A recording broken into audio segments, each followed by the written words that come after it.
Welcome back to DemystifySci. My name is Anastasia. I'm Shiloh.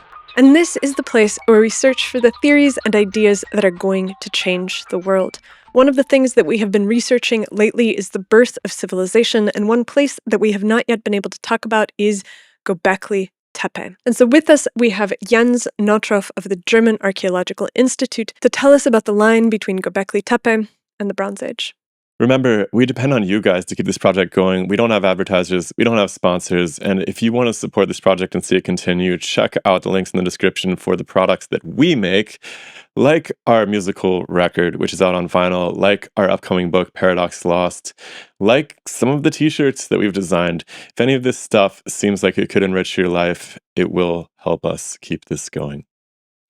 And also, do not forget that we run one of the best events on the internet, which is called Paradigm Drift, where you, dear listener, get 60 seconds to present your theory of the world in any discipline, in any form that you want. The only restriction is that you have to get it into our brains in 60 seconds. We're recording the next one on September 4th at 5 p.m. Pacific. And so if you've got an idea about how the world works, sign up at the link in the description, and we will see you there.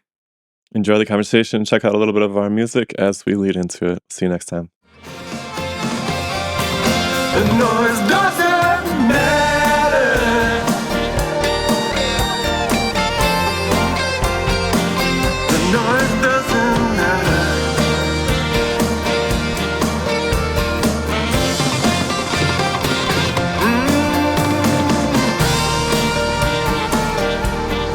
Elephants see us all together. We're hoping to explore this, for us, kind of a dark ages period between the first organized constructions at Göbekli Tepe and the rise of the Bronze Age. Mainly, we're still very much amateur to a lot of this, but we're very attentive pupils. So we've primarily been studying the Bronze Age collapse the last few podcasts that we've done. We haven't even really studied the Bronze Age proper in full, although we've been to some of these sites and we're interested. So yeah, but that would be quite a gap actually. So the Bronze Age starting about 2000 BC till 2000. Well, in Europe and the south, it's more like 3000 BC. But still, Göbekli Tepe in the Neolithic, we're like 12,000 years. No, it's that would totally be quite outrageous. a long conversation. Yeah. Well, the thing, I mean, we're going to only cover. We're going to try to collect the gems that you hold in this puzzle, right? These puzzle pieces, and we'll fit them together with other people as we move through this investigation, which might take many years. But I thought it was pretty cool that you got your start actually studying, it seems like, in the Bronze Age, the Nordic Bronze Age, from what I can tell. And then you built out your career studying something very, very far distant to that. And then in our pre-show, we talked a little bit about how the Taş Tepeler culture kind of fed into Çatalhöyük eventually to some extent, and then of course that seeds the European farming societies in many ways. So there is a through line that I think that we can kind of play with a little bit. I don't expect, neither one of us expect you to have all of the pieces of that puzzle, but it'd be cool to sop up the parts that you do know. So maybe to start off, it'd be cool to get a sense of what drew you into the Nordic Bronze Age when you were first starting down this path. Yeah, that's a funny story actually, because sometimes you don't find your research topics, but your research topics find you. The thing is, I studied archaeology, prehistoric archaeology, particularly here in Berlin.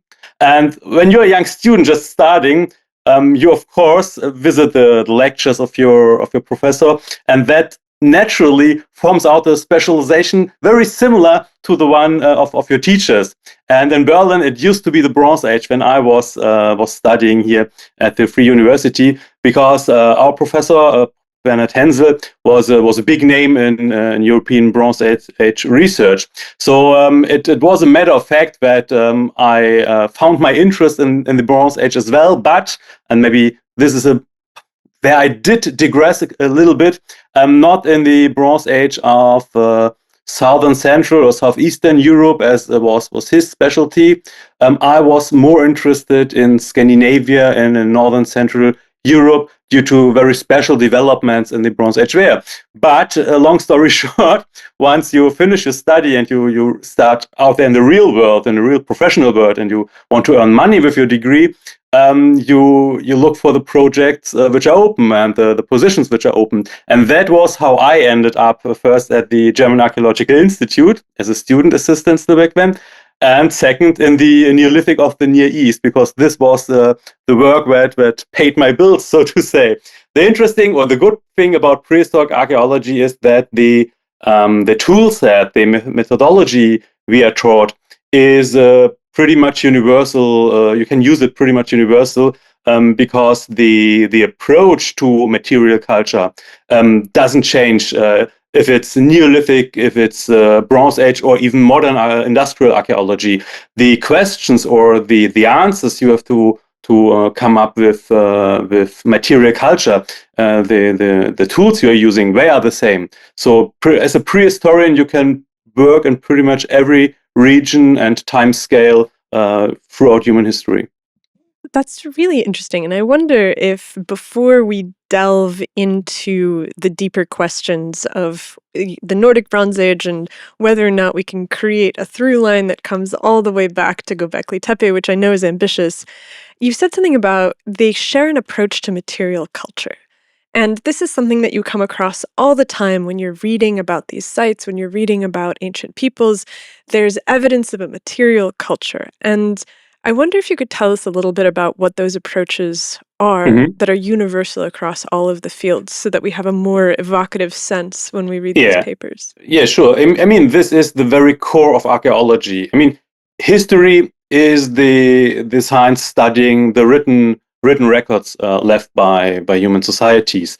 These are reliable, these are important sources, but the thing with writing is that it only starts after a certain period, so you have to invent writing, and everything which is written down and is transmitted to us today from the past follows a certain intention. So every piece of writing is not done just for the sake of documenting a very objective history in a very, very objective manner, but there's always an intention behind every written source.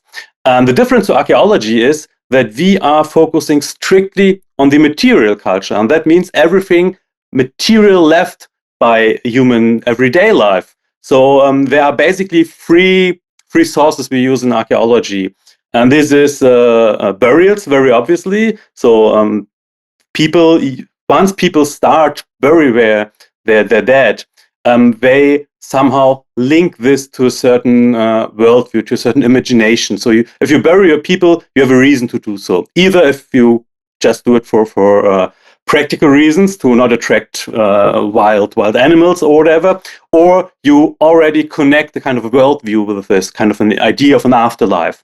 And that means that you furnish these burials, and this tells us something about the imagination of these societies. A second important group of sources are settlements. And that basically means the remains of villages, of cities, of houses.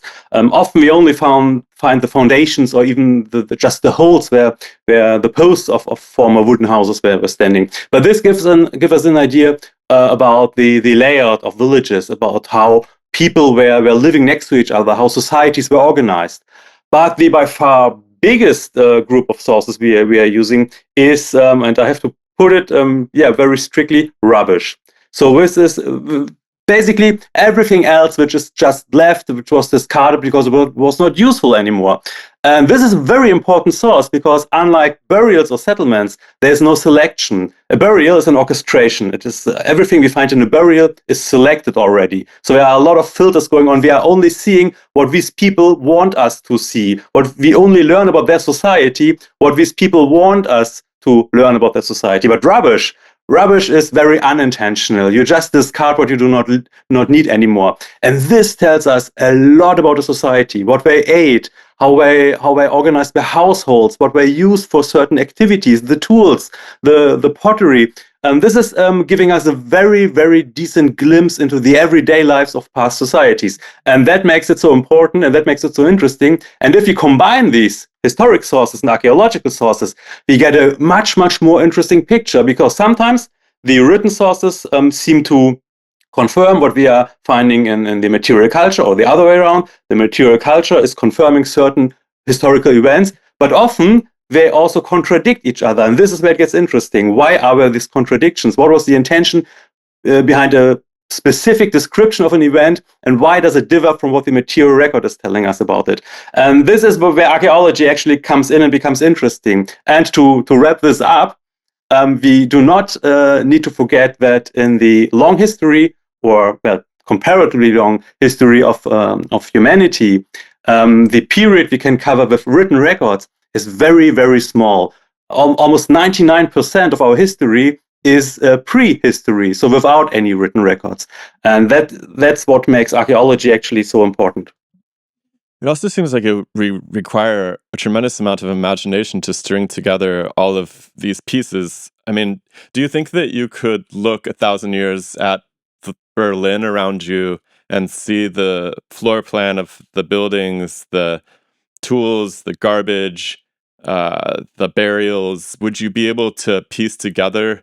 Do you ever ask yourself that as you're walking around? Like, what of this would I be able to reconstruct based on the material remnants, assuming we didn't have historic records? I definitely do, and I think a lot of archaeologists, if not all archaeologists, do this. The cool thing about archaeology is that it's not ending. It's not a thing of the past.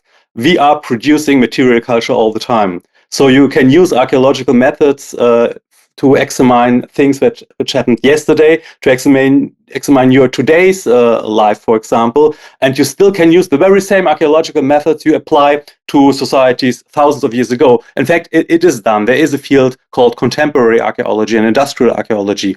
There even have been archaeological research projects on the ISS, on the International Space Station. So archaeology is not a thing of the past. It's more a thing about how people or how societies are using spaces, using material. And this is where it really becomes interesting. And you made a very good point. We are scientists, and we are serious scientists, and we try to be factual, and we try to be rooted in data. But on the other hand, it's really, really a challenge to come up with an interpretation without imagination. You have to somehow project into the archaeological record. And this is one of the interesting things about archaeology, but also one of the pitfalls about archaeology, because you cannot look into the past without the glasses of the present. You always project yourself into these features. And that means that we very often have to take a step back and have to think about it. Okay, these people do not necessarily have to have thought about these situations, have felt in these situations, have used the same behavior as we do today. So we have to, at one point, we have to get rid of our modern perception, and we have to think about the past as kind of an I hate this framing, but kind of an exotic land. The past is not something familiar to us. This is one of the interesting, but also one of the challenging things in archaeology. And it helps, as you say, to just look around your own life and look around your own town and think, okay, what would be left by this building? How would archaeologists reconstruct it in the future, if archaeologists exist in the future, if this is a thing? There sometimes, I mean, we tend to maybe sometimes overinterpret some things, but we can suggest scenarios. That is a thing to emphasize here. We're not saying we reconstruct the past, but we suggest scenarios of possibilities of the past. And some of them are maybe more realistic than others. There's a great book, I'm not sure if you're familiar with, The Model of the Mysteries, which is basically exactly putting a finger on this. It's interpreting the excavation of the motel room from the 20th century, and it's coming up with all these typical archaeological interpretations, and is kind of mirroring our interpretation of the past with our lives today. So there's a lot of cultic and ritual going on in this motel room, which obviously isn't, because we are familiar with what's happening in this room and its equipment. But it's sometimes, if I feel I'm too fancy with interpretations, I sometimes grab this book, read a bit in it, and it helps me grounding myself and my ideas again. You said something about the past being extremely different and exotic, but I've been kind of having this strange awakening as I study the Bronze Age, and I've only gotten started, but I feel like a lot of identity in terms of many aspects of my daily life and the way that our society is organized with these early tendrils. And so there is a remarkable through line that you can reach back and start to touch. And often there's these crystal, at least the way it's written, I'm not an expert, but it seems like there's these crystallizing moments, and we name them the Bronze Age, right? Where we start to see empires rising for the first time. We start to see really interesting stratification of society and roles that also mirror the world we live in today. And I'm wondering if we can start to move backwards in time from the looking at the emergence of that moment. Like, what's happening in Europe when the Bronze Age appears? Why do we even put a date on it? Obviously, there's probably bronze artifacts, but from my read, it seems like there's bronze artifacts prior to the Bronze Age. So what happens at that moment? Do you have a sense of that? Yeah, I mean, there are bronze artifacts prior to that moment as well, and we have a whole period experimenting with copper tools and so on.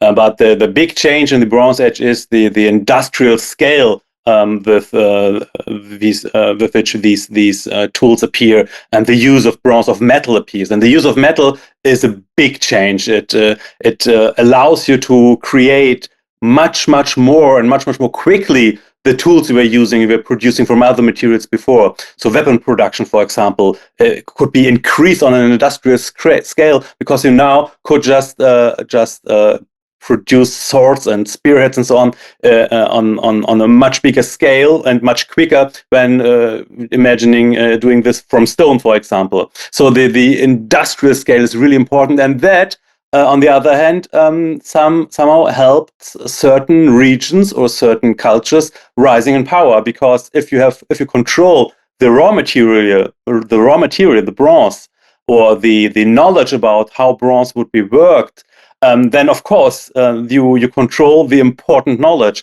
You have the power about these tools, about the distribution of the tools and the material, and that finally means you have the power to decide who's going to be a strong partner and who's going to be maybe on the other end of the spectrum. So that is the big change also in societies, and that is definitely, in my opinion, and not only in my opinion, fueling the rise of city-states and fueling the rise of social hierarchies, organizations, and so on.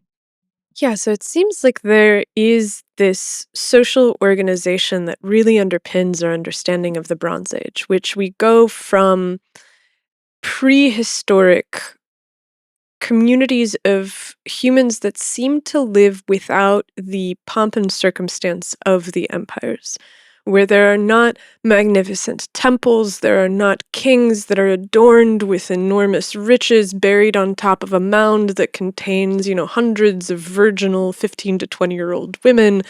Like there's something that changes fundamentally in the way that societies are organized. And it seems like there is kind of an interesting through line from our superficial read of this, which is that Göbekli Tepe does not seem to have this kind of clear hierarchical organization. Okay, you made a face.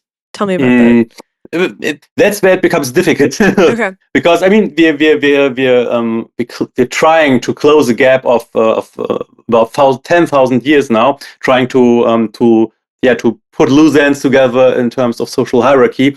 And I agree that the Bronze Age definitely appears as a very, very structured, hierarchized society, very organized society, at least in certain parts of the world at that part, which definitely appears as a kind of strong man society, where there are strong leaders, where there are strict rules.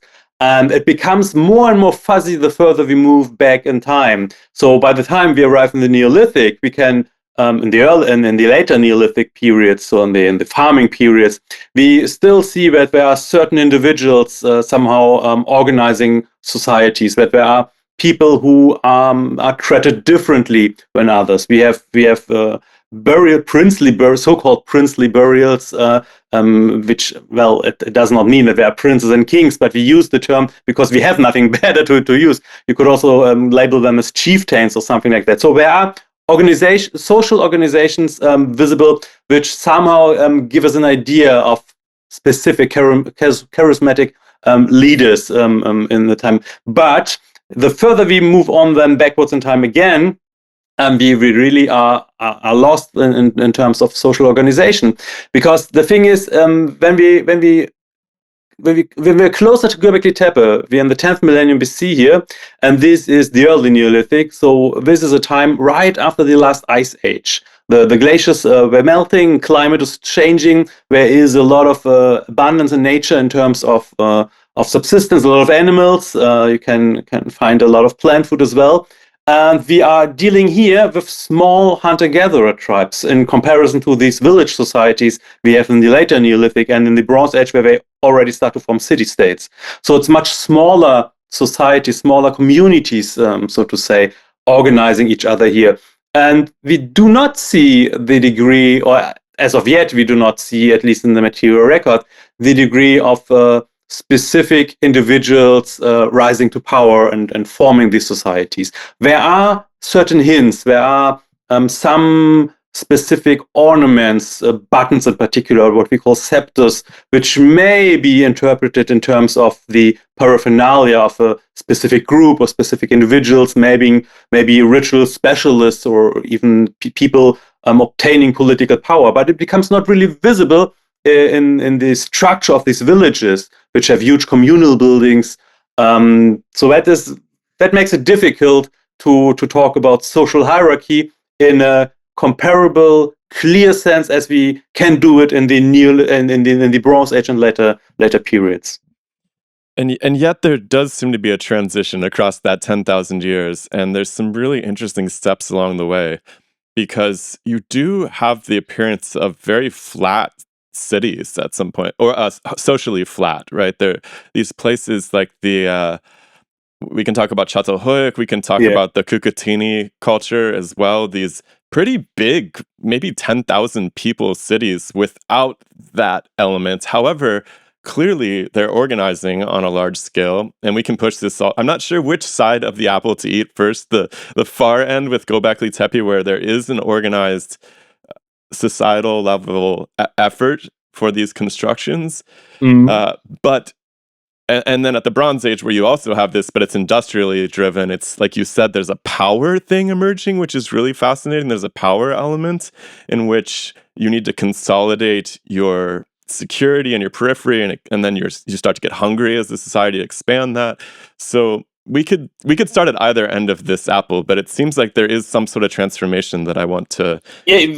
There's a lot happening. There's a lot happening in between. So let's move slowly from the not so far past to the farther past. Mm-hmm. And you mentioned some examples. The Tripolia settlements in today's Ukraine could be also mentioned as well, because these are large settlements without apparent hierarchical structure or something like that. So it seems very egalitarian from the floor plan. And this is interesting, and this has led to a lot of academic debate, to whole books. If I remember the latest book by Graeber and Wengrow, for example, who are discussing exactly this transition period and the pathways or the crossroads human societies could have taken in the past but didn't use, and basically that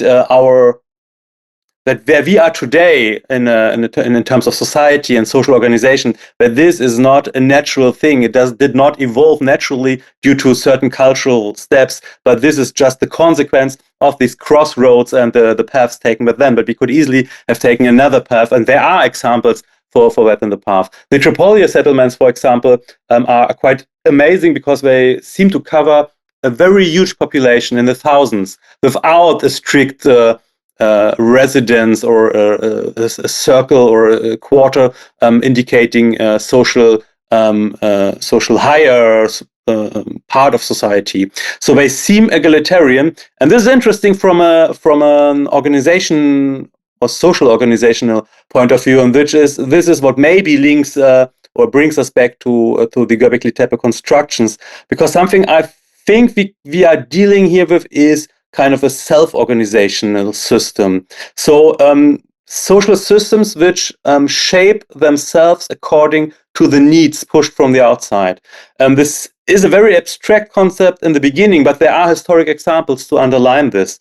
Most famously, probably the hunting camps of Native Americans in the 19th and early 20th century, where also rather small tribes or groups come together for communal hunting at a certain time of the year, at a certain season of the year, forming big hunting camps, huge villages or cities, if you would like to name it like that. And in the course of the hunting season, but only in that time period, social hierarchy, social rules, a social order is forming, which applies to everyone in these camps, but it is very fluent. It is dissolving as soon as these camps are ending. So when the hunting season ends, the social hierarchy is collapsing, and everybody is again going back to their usual lives, to their normal everyday lives. So that means one day you have the police force and are about to govern other people, and you can provide force or violence against other people to have them following rules. But the very next day, your word means nothing again. So this is a very fluent hierarchy, and this is something I would imagine for these Neolithic societies as well. But the Tripolia, am I saying that right? The Tripolia, what would you call it? Cities? It's not really a state. I don't know. It's a settlement. A settlement. Pretty enormous and sustained, from what I understand. So you have this persistent settlement. It's not this, seasonal thing. Yeah. Which may have been an experiment that was happening. The thing that I love about that example is that it seems to be butting up against actual civilizations starting to emerge, empires, right? So Sumer, I know you're not an expert in Sumeria or anything like that, but a very different floor plan is emerging almost at the same time. And so it really does seem like there's two paths this thing could have taken, because both of these floor plans seem to be at least temporarily sustainable. Do you think that those people didn't have power struggles with their neighbors?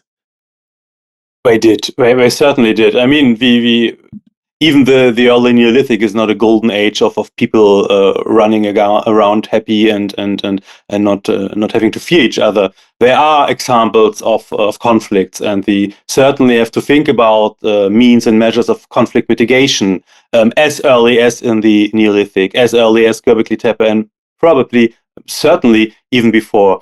And I think we even see hints at these measures. So maybe even the monuments at Göbekli Tepe itself are means and measures to somehow mitigate these conflicts, to somehow somehow influence or impact social cohesion among and in between these groups. So conflict is nothing which was invented with big states or later societies. This is probably at the core of human behavior. I mean, if just enough people live together, conflict is probably arising naturally. Yeah. But do you see periods where these settlements are burned to the ground by their neighbors or something like that? Are there large-scale warring conflicts the same way that we see once civilization appears?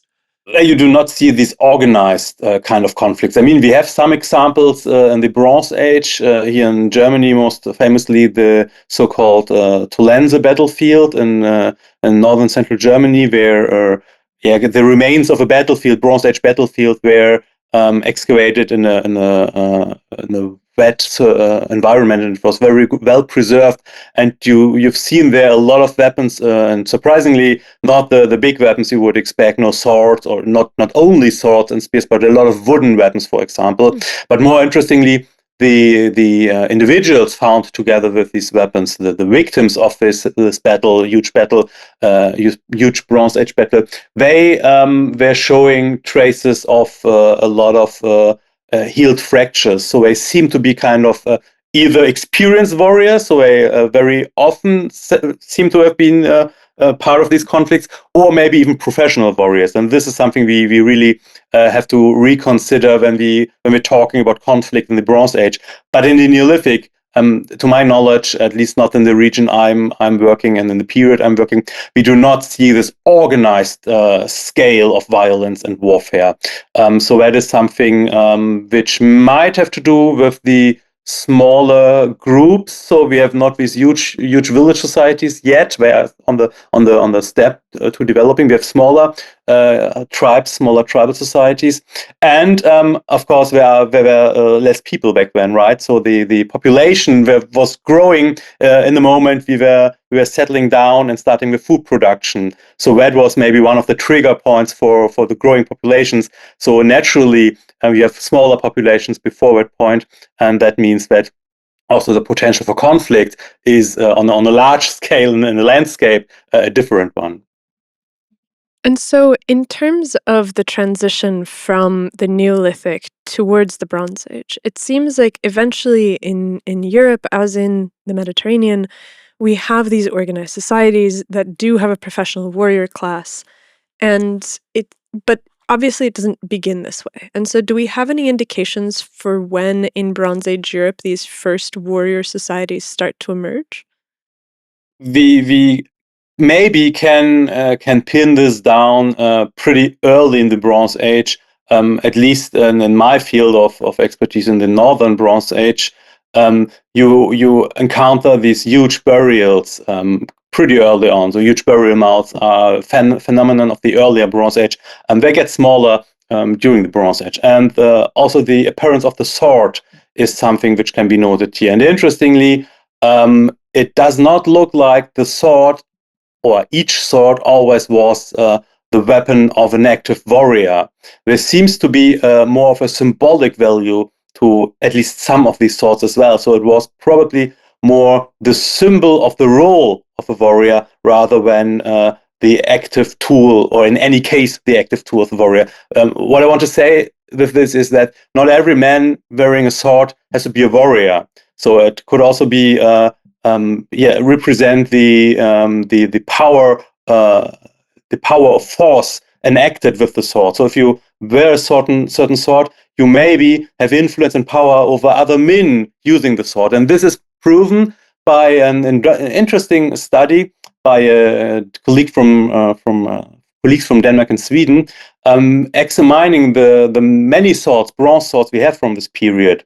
And there are some swords with clear battle marks, where have a lot of reparation, where they are scarred, they were used in battle. You can see this. And there are other swords, a distinct type of swords, mostly in burials, which are pristine or appear pristine. They do not seem to be used very very often in battle. And this is where the symbolic factor comes to play. And to me, this means that at this point already, the role of the professional fighter, or the role of the fighting man, has become kind of a meme. So you could recognize someone with a sword or someone with power. And this means that we are dealing here already with kind of an established perception, which again means that we have to look for the beginning of this development a bit earlier.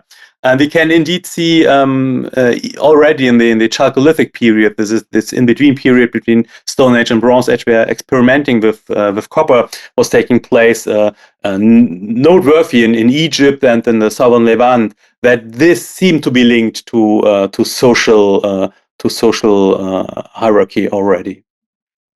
It's interesting. You see that today still with ceremonial weapons, right? The Marine Corps with their dress blues, and maybe even like dictators with all these medals and military uniforms, and they've never in Norway. In Norway, you get a sword if you have your PhD. So you get a PhD sword. Really? So oh man, we should have gone to Norway for our PhDs. That would have been so cool. Yeah, we just got a piece of paper and left. All right, so this is really interesting because the European farmer tradition that spreads in the Neolithic, the Chalcolithic prior to this, seems to funnel through Anatolia. I was looking at this earlier, and like 90% of the genetics come through places not too far from Çatalhöyük, where you have, a really flat organization of a pretty large city, despite not having an industrial warrior complex. And how in the world do you go from that tradition to this completely new power structure? This is the challenge of sources again. We have not enough data to get the full picture yet.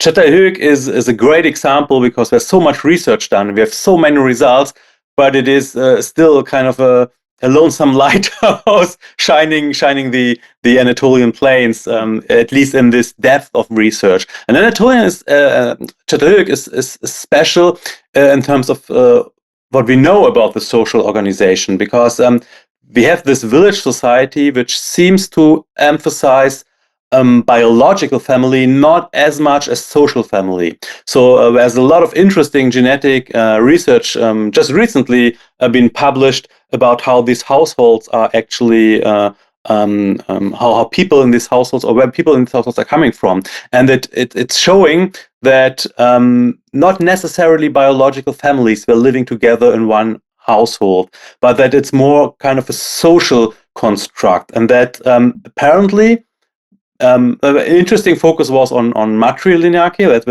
that the women were in charge of running keeping the household and keeping the household society. And interestingly, that families somehow were, or that the households were linked not within by biological lines, but among them. So you were probably sending your kids to the next house or to two houses further, and were adopting other kids in your household, and they were learning your trade in your household. And this is an interesting fluent society. And I was thinking about, and not only we were discussing this in the field pretty often. What is the implication of this? Why are people doing this? What is the means behind a social organization like this? And I think that this might tie into our earlier discussion about conflict, because if your own blood is sitting in another household, I think the barrier, the hesitation is much bigger to create conflict with another household if this is still linked to your own family. So it might be a kind of a measure to conflict mitigation. But to answer your initial question about the development from Çatalhöyük to this more potent or aggressive Bronze Age behavior, I have to honestly say we just don't know what happened in between. But I mean, there must have been happening something, because we are talking about people on the move here, right?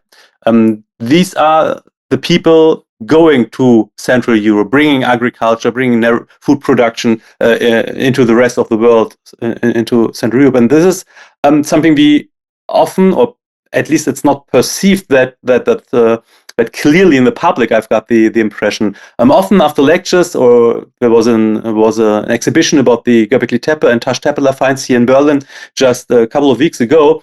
After I gave tours in this exhibition, people often are asking, okay, what happened to these people? What happened to them? Did they vanish? And the clear answer is no, they did not vanish. We are these people, because they moved northwards, they moved into Central Europe, and we became these people. But what happened in between is still something we have to find out. Yeah. What are the threads that do persist as these farming populations spread into Europe? Are there any floor plans of the settlements that point back to Anatolia and even Çatalhöyük? What are the particular farming practices that develop that you can see? I mean, the genetic evidence is outstanding, and of course that's kind of the gold standard today. But in terms of the evolution of that society, if we can use that word evolution, or the development of it as it moves into Europe, what are the persisting elements? The genetics definitely are the smoking gun evidence. So this is the clear evidence linking these regions. Other than that, it's more practices. It's the practice of husbandry, the practice of agriculture. There's a huge map project mapping the spread of agriculture from Anatolia and other spots. It did not only develop in Anatolia, but also in other parts of the world independently. And the spread of agriculture from there to throughout the world, basically. And this is not so much the typological pattern we can follow here, not specific pottery types or specific floor plans. It is the appearance of agriculture. So once you prove the use of agriculture in a certain region at a certain time in a certain society, you can point a needle in it, and you have another dot on your timeline. And then you move backwards to Anatolia, and that is how this map is created. So a lot of dots and arrows from one dot to another, and this is somehow tracing the movement of these people. This is our best evidence, so to say. Yeah. Like, what were those techniques that they were first developing? Like, what is the earliest kind of agriculture? Is it people are working together to plant fields as a whole that are working for the whole city, or is it people have gardens and maybe each person has a sheep or something? Is there an organizational net that appears early on? Yeah, maybe both of them, but the archaeological evidence is the plants itself. So there are a couple of Neolithic founder crops, so-called founder crop, einkorn and emmer being the most famous wild wheat forms, or the first domesticated wheat forms, and these can be followed. The domestication of these forms can be followed. Once they appear in a certain area, you can be sure, okay, now we're starting food production. But it's interesting to ask how this was happening in the beginning, because this is now where we are getting again closer to Göbekli Tepe, because one of the geographic points, their einkorn, one of the Neolithic founder crops, was cultivated, domesticated for the first time, or for one of the first times, was at Karachadar. That is basically a silent volcano, a dead volcano, 60 kilometers from Göbekli Tepe. And this is for hunting society, this is almost walking distance. And it is in exactly this period that we can trace back the experiments with einkorn. And we have some evidence of cereal or plant food processing at Göbekli Tepe as well, and at other Neolithic sites. The problem with pinpointing domestication, either animals or plants, is that it's not a sudden event. It's not like people are starting to breed cattle or goats, or to start domesticating cereals, and the next year, the next crop harvest is the new domesticated cultivated plant. This takes time. This takes generations, and that means that we only see in the genetic record the result of this process. We do not see the whole experimentation phase, and we can be sure that there was what we call management in between and before that. So where they're experimenting with cereals and other plants, where they're experimenting with goats and sheep, but we do not see this in the bone record. We do not see this in the seeds, in the genetics. This is the period we are talking here about Göbekli Tepe. We have a lot of grinding stones, for example, so they're definitely processing plant food. We have evidence for the use of cereals for beer, for example. So they're using we're knowing plant food, we're using plant food. It's just that the animal remains are so much more visible, so much more present, that archaeology used to focus on these meaty parts, so to say, on the animal food, and that plant food was only coming later into the perception of archaeology as well. One of the things I was super shocked by, just to call back to the Tripolia culture, was they were only 10% of their diet was meat or something like that. I was actually kind of blown away by that. But I wanted to say that wheat is such a strange crop. Like, I'm growing a garden. It never once crossed my mind to try to grow wheat. And it would be wild to be a Neolithic person walking around looking at grass and thinking I could make something out of that. That's kind of. I mean, if you think about it, if we let our grass grow tall and we get all of those foxtails, that's the early stage of wheat. And if you're wandering around and you realize that there's like little berries inside of it, and those berries are actually kind of tasty, I don't know. It seems. Yeah, maybe I'm just not hungry enough. and you're not alone in nature, right? You're witnessing animals feeding on this stuff all the time, so it cannot be that bad. And maybe you. The thing is, in Göbekli Tepe, maybe I'm already running ahead of our discussion, but the creation of these monumental architecture, these buildings, in our idea, needed more hands than a usual hunter group could provide. So you needed to attract more people. And that also means you needed to feed more people. And subsistence, basically or strictly based on hunting and gathering, must have become under enormous stress if you need to provide on point for certain events huge amounts of food. And so that, in my opinion, that naturally leads to experimentation with other food forms. And that might have been one of the triggers for the early experiments also in domestication of plants and animals. So on that subject, the view of Göbekli Tepe in the pop cultural descriptions of it seems to be that it is this ceremonial site and it's anomalous because there's not really much else around it. And I've also read that that might not be the case because gradually archaeologists are starting to find evidence of large-scale habitation in the plains around Göbekli Tepe. So is that starting to change, this idea of this ceremonial site that people from a long distance are coming to? It is, at least to a certain degree. I mean, this is a working hypothesis. We also discussed openly. We also published about this for sure. But one thing we have to keep in mind here is that research and excavations at Göbekli Tepe are pretty young compared to other archaeological large-scale projects. So I think last year or 2 years ago, we had the 30th anniversary of excavations at Göbekli Tepe, which started in 1995.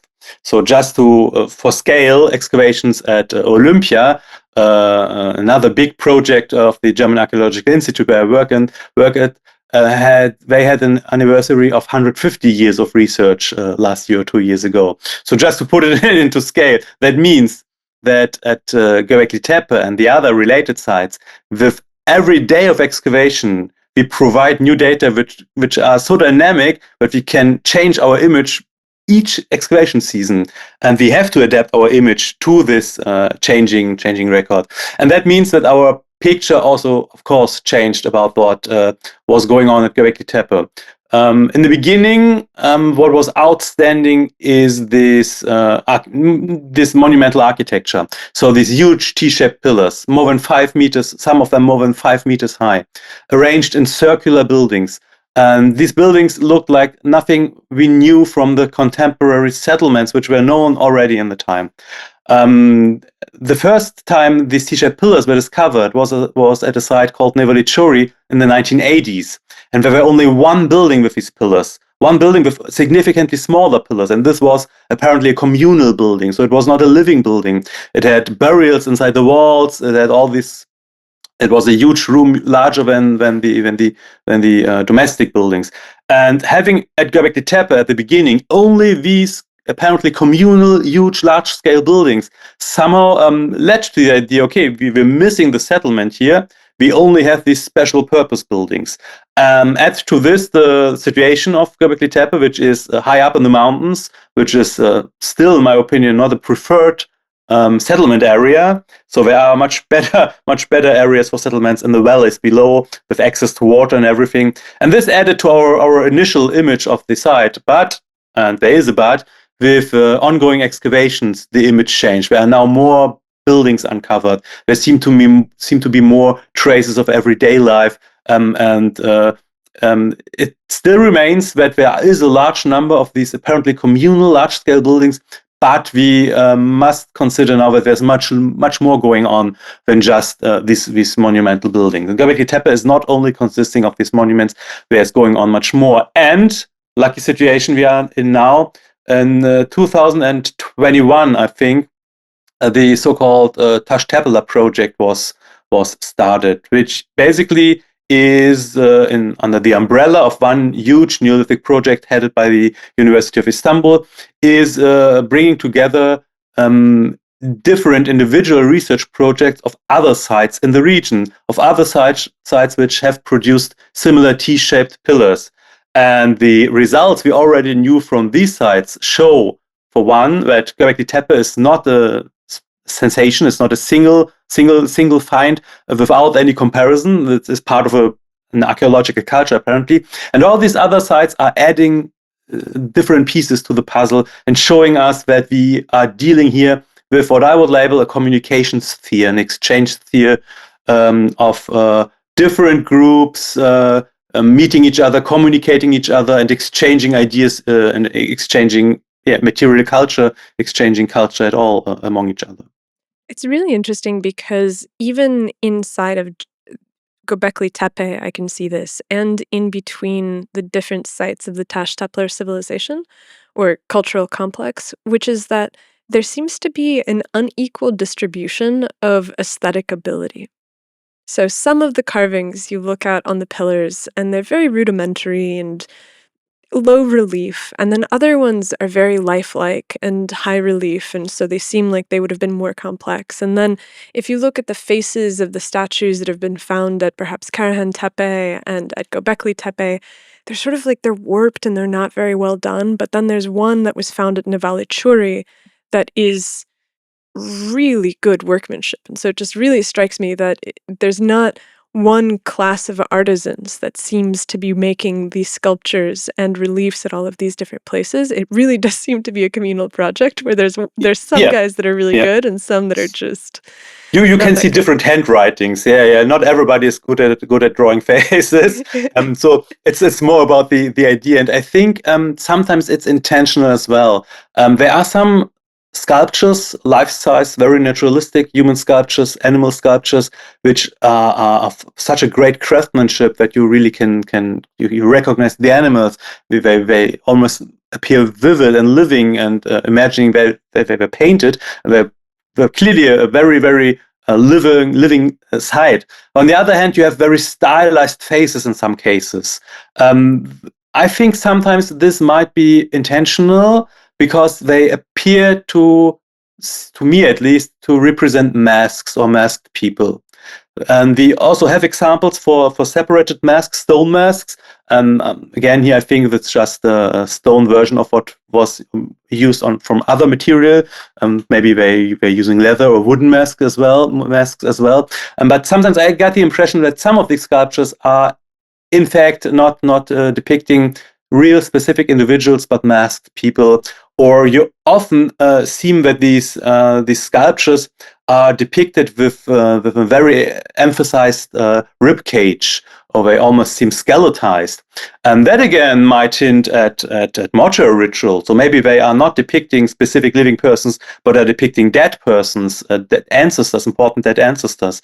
So maybe the different level of craftsmanship might also be related to the function of these objects. And then again, there's the elephant in the room that we have next to these life-sized human sculptures, we have these larger-than-life T-shaped pillars, which are also human sculptures, or at least human-shaped sculptures, but on a completely different level.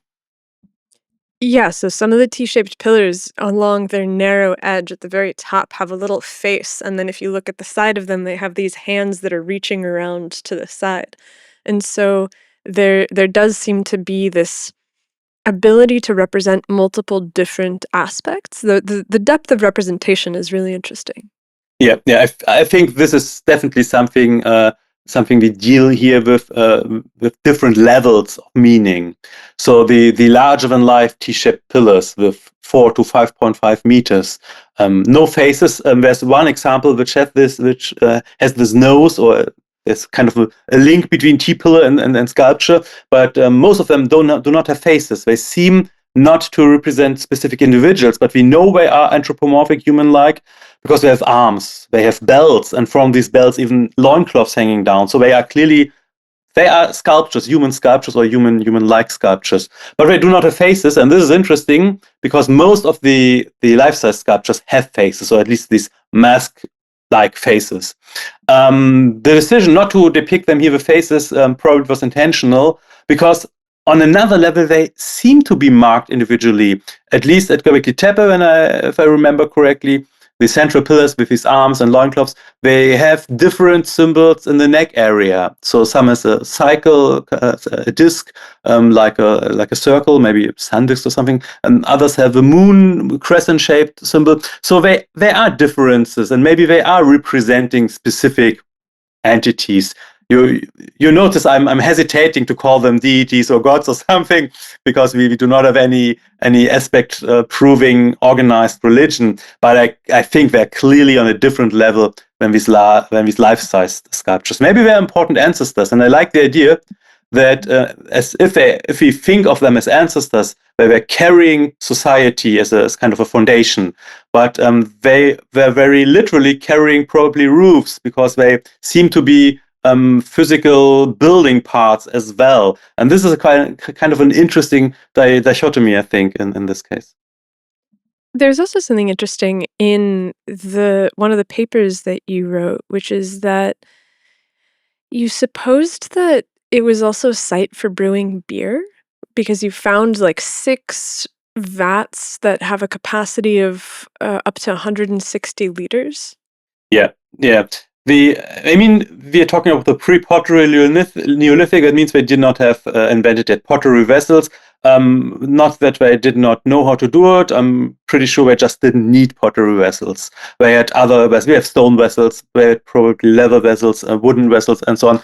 And interestingly, among all the smaller stone vessels we know from Göbekli Tepe and a lot of other sites, there are these huge troughs which are stationary, part of the buildings. And as you said, one had a capacity of up to 160 liters. So really huge vessels. And I mentioned earlier that the access to water is not really ideal up here. We have cisterns where there was some rain harvesting probably going on. But it would have made sense to somehow supply on water. Now, the interesting thing about these large stone vessels is that we noticed a grayish substance in the interior of these vessels, and we, of course, are curious as we were probing these and sending them to the lab, examining them, and it turned out that they were what's called oxalate, or also much better known as beer stone. This is a kind of an adherence developing in the fermentation process. Even modern day breweries have to clean their cauldrons all the time because of this stuff developing. As a disclaimer, I have to admit that it can also develop with other plants like rhubarb or spinach, for example. But keeping in mind that at Karachadar, one place was pinpointed where einkorn was domesticated in that period, and all the cereal processing tools we have as well, I think it is convincing to say that we probably can assume that we were using or processing cereals here as well. I'm not sure how this whole brewing process started. There are some cereal. I'm not a biologist, so I'm just rephrasing here what I've been reading. But there are some cereals where the fermentation process is helping to cut down the gluten, making the cereal product much more digestible than in other products, for example. And for another fact, this beer would have been much safer than water in a long-term storage perspective. So I'm not sure how and when this started. Could easily be that just some porridge went bad because it was too long in the sun, and some very brave or very stupid hunter was still trying it. But at some point, they seem to have been producing beer. We were recreating this experimentally, so it definitely works without any modern addition. You basically just need the cereals, ideally malted, but sometimes this can happen naturally as well. And oh no, now I'm missing the English word for the starter culture for beer. The yeast? Yeah, the yeast, exactly. And the yeast on your skin can already initiate the whole process. You just need to make sure a constant temperature for a certain amount of time. And this can be easily done with heated stones and fire. We recreated this experimentally, and we were in fact recreating this Neolithic beer, which was a very light beer, not much alcohol in it. But I think that's not the point. It was not about the alcohol. It was more about the digestibility and the preservation of the water, the drinking water.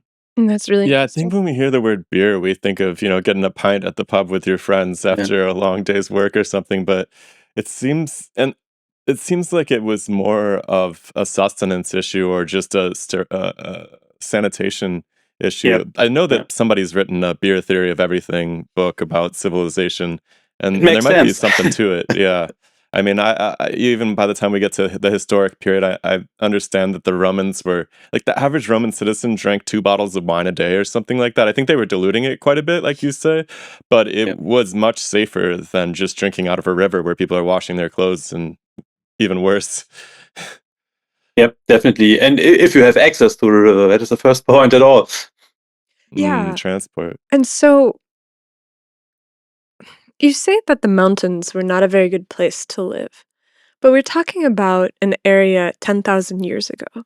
Is there any indication that it was wetter or that there were springs or that there was some kind of source? Because it does feel weird for there to be a temple in or some kind of gathering place in the mountains where you need, if they're producing beer, you need to have a lot of water, and like rain catchment gives you a little bit, but if it's some kind of large throughput, that means they're constantly carrying large quantities of heavy stuff and you don't have a ton of vessels to demonstrate that. There is kind of a little river today, so running in the wider surround vicinity. We're just not sure if this is something we could also assume in the Neolithic. And generally, the valleys appear as much more favorable places to set up settlements, and there are settlements in the valley, so it makes sense. Why we decided for the mountains, we can only speculate. To create this in the mountains, we can only speculate. I mean, we have evidence for rainwater harvesting. There are cisterns, and if the events we're talking here about were seasonal, it would not be that much effort to collect enough water or to bring up enough water for these specific occasions. I mean, the meat was brought up there as well, because the mountains are not the natural grounds for the hunting grounds where you find the aurochs and the gazelle. You have to hunt them down in the valleys in particular. And we know that the meat was brought up there as well, because from the aurochs, so this huge ancestor of our cattle, and we only have the meaty parts represented in the bone material. There are no heads, for example. So I only brought up the meaty parts, while gazelles are complete, but that makes sense because you can carry a gazelle just around your shoulder much easier as when to separate the pieces. So carrying stuff up there maybe was not the biggest issue, but I think an important part in considering why these buildings were created on this mountainside, on this mountain plateau, was the physical resources and the ideal, the imaginative resources. For once, the quarries used for creating these huge monuments are literally right next to the site. So there's a huge rock plateau where the limestone was cut, moved like 300 meters to the site, and then these buildings were created. And this limestone is naturally appearing together with flintstone. So also you have the material for your tools and weapons there as well. So that alone is a big argument, I think, for this place. And then it is also kind of a landmark. You can see it from the surrounding valleys.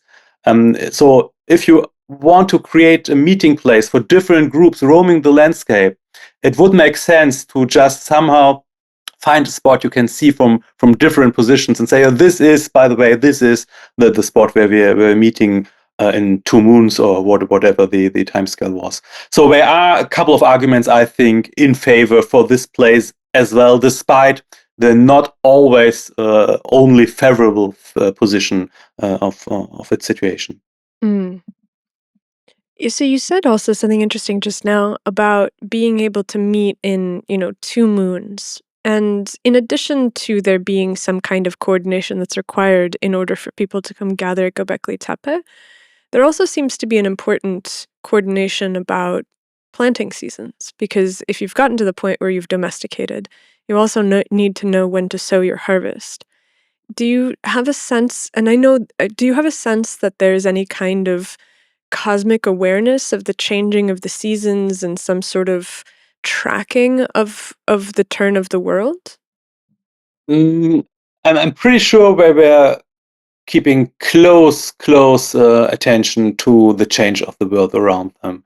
So the animal depictions alone are so detailed, so naturalistic that the archaeologist and the team can easily name each of the animals. So they are very, very distinct depictions, and which means these people they're watching the environment, where we're knowing the environment, and I'm pretty sure we're keeping track of things changing. I'm not quite convinced about the need or use of a kind of a calendaric understanding here, because we're not yet in the phase where regular planting and harvesting seasons seem to be important. We're still in this experimentation phase where you just come back and look what was happening. But from the age of the slaughtered gazelles in particular, we can assume that we are talking at least sometimes about seasonal events here. So late spring, early summer, for example. And that means that there must have been some kind of sense of time. But this is, again, something very natural for a society basing their subsistence on hunting, because you have hunting seasons, you have mating seasons, you have seasons where these animals are raising their offspring, where you cannot hunt certain animals. And we know that they were managing hunt. They were sparing female gazelles, for example, at certain times, intentionally and particularly. So there is a sense of time, but not a calendaric sense of time. But there is, I'm convinced, a very, very strong understanding of nature and change in nature. One thing which is really noteworthy with the iconography we're witnessing here, if we just look a bit back further and are looking at the Paleolithic cave paintings in France and Spain, for example, which are very famous and, in my opinion, equal monumental in cultural scale, at least, you notice that these are also depicting very naturalistic, very detailed animals, a lot of animals, but they are almost lacking human depictions. You have very, very few human depictions, and these human depictions are very small among the animals, which are much, much more emphasized, focused. And suddenly now, or not so suddenly, but now in the Neolithic at Göbekli Tepe and the other contemporary sites, we see a change. We see that human depictions emerge on a much bigger scale. And much bigger, I mean 5.5 meters big. So we are now larger than life human depictions. We have larger than life human depictions. And more than that, the animal depictions are now projected onto the humans. And I think this somehow represents a shifting mindset. These people, they're realizing that they're not only any longer part of nature, but they're now in a position where they can actively influence nature, where they're rising themselves above nature. And I think this is at the core of this whole Neolithic change we are witnessing here. This changing mindset was necessary to take this step to food production, to agriculture and husbandry. Like a self-awareness awakening. It's very Janesian almost. Well, I'm not sure how we can put this, but it's visible in the record, at least. There is something happening. These people are somehow reconsidering their position. It might have to do with the overabundance of natural resources after the last ice age. Well, it's interesting because you would expect the overabundance of resources to actually push you in the other direction. As long as resource management goes well. But I mean, the climate was definitely wetter, but it was not the paradise, Garden Eden kind of golden age we would like to imagine. So they still had to work for their food, and I think at some point, with growing population and with feeding these specific events, you were still under stress providing enough food. It's not a precarious situation. I'm not a fan of painting a dark picture of poor hunter-gatherer lifestyles, but it's also not the golden age of free and happy people roaming nature. So it was still hard work and a hard life. Yeah. Okay, so in terms of the depiction of humans as somehow melding with nature and taking on this clothing of the creatures and this mask-like character. Do you think that starts to emerge before the earliest signs of domestication, or do you think that it emerges after? I think it's preceding the domestication, but again, we're taking about a longer period here, right? This old picture of the Neolithic revolution by Ware Gordon Child is a bit misleading because it was a revolution only in the results, but not in the event itself. So it was not a quick event; it took generations, and that's why today we prefer to talk about the Neolithic package, which was packed with a lot of different elements. So I think the iconography, or what we see of this mindset in the material culture, is preceding the results of actual domestication. This is not really domestication at Göbekli Tepe, right? No. Whatever this spear was being made from was more like a garden, probably, than a farm field. So far, every piece of animal bone, every plant remains we found is strictly belonging to wild species. Yeah. Oh, interesting. I thought that they had developed domestication of No, einkorn and not yet. emmer. No. It was like on the hill right over at there or something, and they It's just harvested at the it. threshold. It's right at the threshold. So we're about to take the step, but the material still is wild species strictly. Oh, interesting. That's what we kind of skipped over this through line. I'm a little bit concerned that we didn't join together Çatalhöyük with Göbekli Tepe, which maybe we could get to after the break. But I think the reason people are so captivated by Göbekli Tepe is that it really does seem like a phase transition in a way, that people are organizing on a level that they haven't. And what's really bizarre is, biologically speaking, people had been people for thousands and thousands and thousands and thousands. Hundreds, thousands years. Yeah, they keep pushing it back. I mean, there's the skull found in, where was it? There's a skull in China that they claim is modern human that's 1,000,000 years old, but it's like asterisk. Maybe not, but a very long time. Careful. Right? Singular finds are always a bit. Yeah, of course. But this has been the human project has been going on for nearly forever, as far as people, like, on the age of people's memories and lifetimes. And then all of a sudden, something really does seem to change at this moment, which, like you pointed out, becomes us eventually, right? And there's something identifiable when you look at these sites, these settlements that we've been talking about so far, Göbekli Tepe, that is much harder to identify with when you look at the periods from 50,000 years ago, from 100,000 years ago. And that phase transformation is just such it's just such a mystery to me. And I love that you pointed out that there's this self-recognition that appears in the art form. Does that persist down into Çatalhöyük, down into the Anatolian period after that? I mean, there are obviously differences because we're talking about 1,000 years, more than 1,000 years of time passing until then. But in the iconography, we have very, very clear connections to Çatalhöyük as well.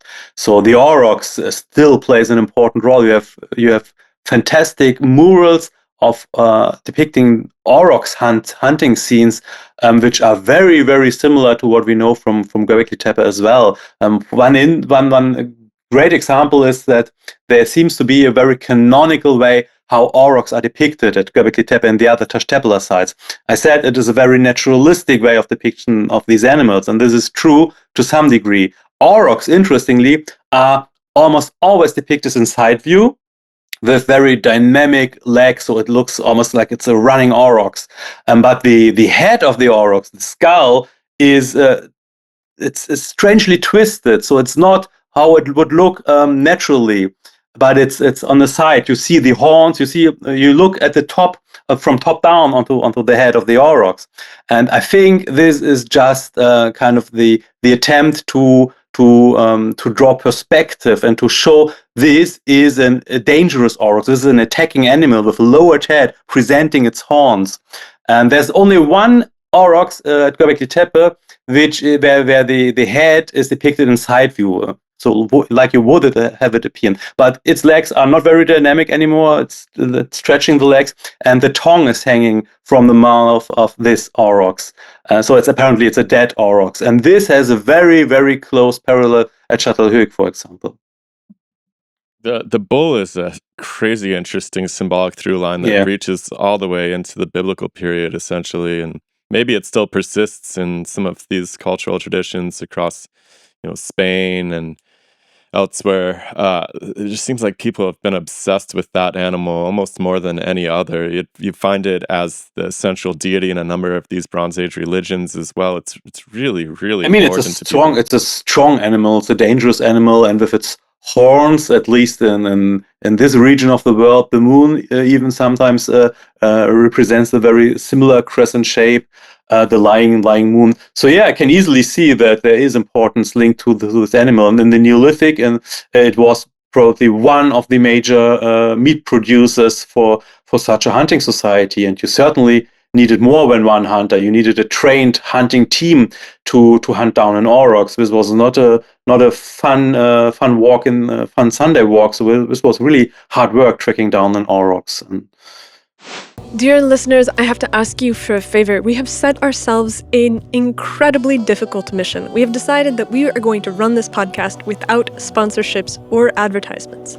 And in order to do that, we need your help. And so come over to patreon.com/DemystifySci, and for just $3 a month, you get to have the sweet satisfaction of supporting a project that you believe in, and in return, you get to join us at our weekly Sunday salons, where you get to dig into the ideas behind the scenes. We'll see you there at patreon.com/DemystifySci.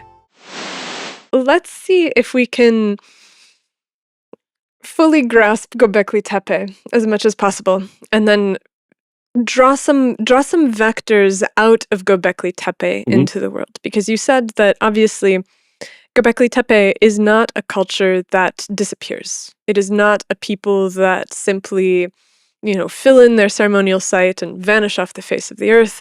They turn into us, the Europeans.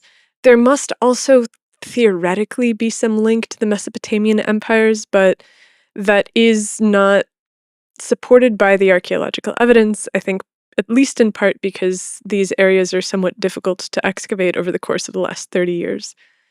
And so there's just a big dark spot there. Yeah, I mean, there's not a direct line from the Neolithic to the early states. I mean, there's some kind of continuity in the overall region, and not everybody left north towards Central Europe. So there's still where people moving around in that area. So where there is some kind of development and cultural continuity, but archaeologically you cannot draw a line linking all these dots neatly, like pearls on a string, neatly lining them up in kind of a narrative that is archaeologically, at least, yet not possible. Do you have hopes that one day it will be possible? Do you think that the story of human history is just so complex that being able to draw such through lines is a fool's errand? We're getting better at it, and with ongoing research, the map definitely will get a lot denser than it is already. But I think we cannot reach the point where we have the full picture, and that is just naturally because, as I said, we are digging up rubbish. We're digging up the stuff that people left intentionally or unintentionally left behind, and that means that there are so many filters working here that we never get the full picture. So we only find the stuff which was left behind, and we do not find the stuff which wasn't. Then the stuff left behind needs to be preserved so that we can find it, which also is not always the case. And finally, we need to find it. We need to get an idea where to look for the stuff. So there are so many filters on place here that we hardly ever can get the full picture.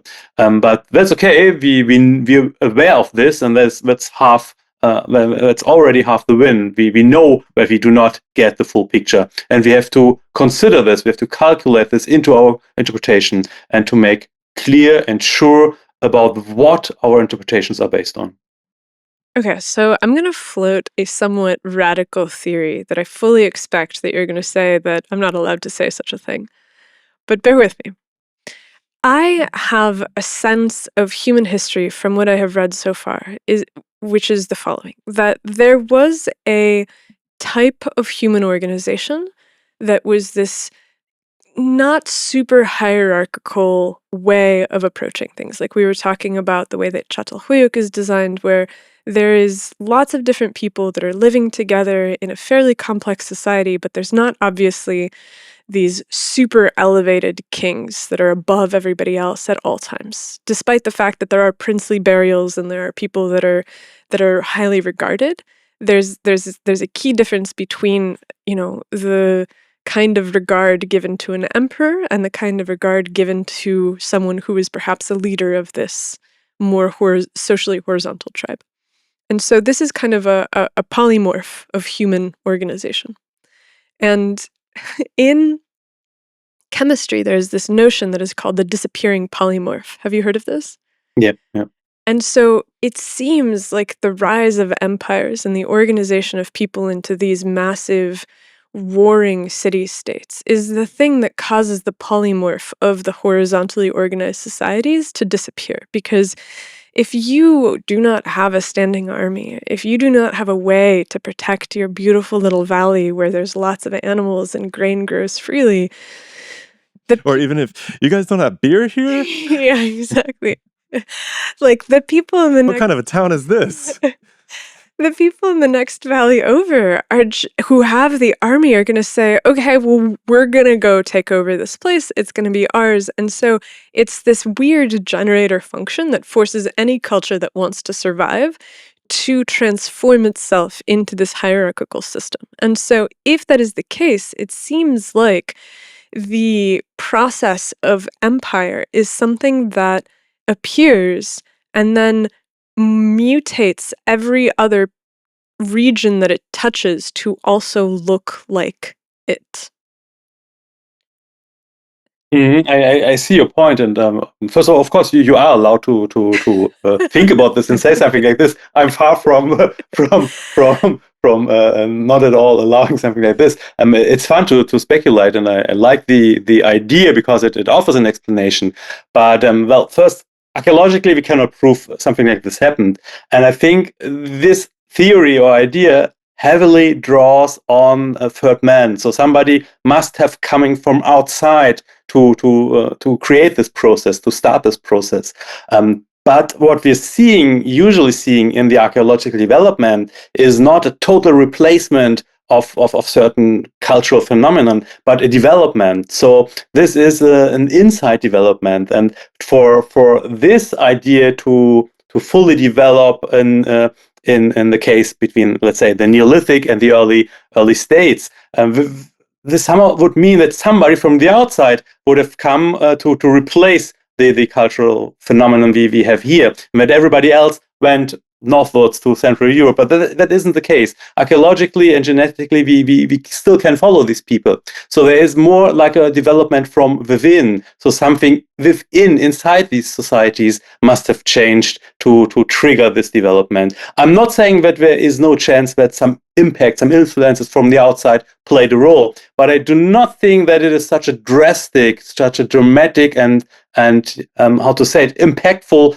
event that changed it. We have to look for more kind of a development, a gradual development taking place. And the difficulty is to trace something like this in the archaeological record only, and we do not have any other records helping us here. And that is the big issue we have in archaeology in these times. But sometimes also the fun we have, because we have room for interpretation, for speculation, and for just thought experiments.